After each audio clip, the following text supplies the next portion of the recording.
திருவள்ளுவரின் வழியில் வாழ்ந்து வாழ்வின் உன்னத நிலையினை அடைய திருக்குறளோடு நாம் என்னும் இந்த நிகழ்விலே இணைந்திருக்கின்ற உங்கள் அனைவருக்கும் முதற்கண் வணக்கம். குறள் எண் 926. அதிகாரம் கல்லுண்ணாமை. பிராங்க்லின் பியர்ஸ் என்பவர் 1804 ஆண்டில் அமெரிக்காவில் நியூ ஹாம்ஸ்பியரில் பிறந்தவர். அவர் படித்து பட்டம் பெற்று அமெரிக்க பிரதிநிதித்துவ சபையில் 1837 முதல் 1842 வரை பதவியில் இருந்தார். பின்னர் 1853 ஆண்டு அமெரிக்காவின் 14வது ஜனாதிபதியானார்.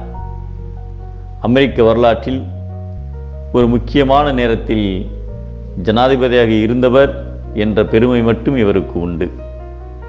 அடிமைத்தனம் என்ற பிரச்சனை அமெரிக்க நாட்டில் ஒரு மோதல் போக்கை கடைபிடித்த போது அவரது நடவடிக்கையின் காரணமாக அமெரிக்க நாடு மேலும் பல பிரச்சனைகளுக்கு உள்ளானது. பியர்ஸ் மிகவும் குடிப்பழக்கத்திற்கு அடிமையாகி இருந்தார். இதனால் அவரது உடல்நலம் மிகவும் பாதித்திருந்தது. எனவே அவரால் ஒரு நாளில் குறைந்தது 8 மணி நேரம் கூட சரியாக பணி செய்ய முடியவில்லை. அவரது செயல்பாடுகள் திருப்திகரமாகவும் இல்லை. 1869 ஆண்டில் பியர்ஸின் உடல்நிலை மிகவும் மோசமடைந்து அவர் குணமடைய மாட்டார் என்று தெரிந்தே கான்கார்டுக்கு திரும்பி அனுப்பினர். அந்த நேரத்தில் அவரது மனைவி நோய்வாய்ப்பட்டிருந்தார். அவரது குழந்தைகள் இளம் வயதிலேயே இறந்தனர். அவரது இறுதி நாட்களில் அவருடன் இருப்பதற்கு அவரது குடும்ப உறுப்பினர்கள் எவருமே இல்லை. 1869 தனது 64வது வயதில் அவர் உயிரிழந்தார்.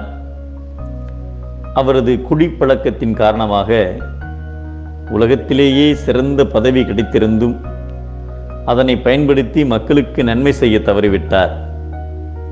அமெரிக்க வரலாற்றில் மிகவும் புகழ் மங்கிய மற்றும் நினைவில் நில்லாத ஜனாதிபதியாக இருந்தவர் பியர்ஸ் மட்டுமே என்கின்றனர் வரலாற்றாளர்கள்.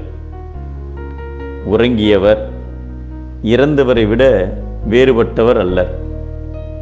அதுபோலவே கல்லுண்பவரின் அறிவு மயங்குவதலால் அவர் நஞ்சு உண்பவரே ஆவார் என்பதை துஞ்சினார் செத்தாரின் வேறல்லர். எஞ்ஞான்றும் நஞ்சுண்பார் கல்லுண்பவர் என்கிறார் நம் தெய்வப்புலவர் திருவள்ளுவர்.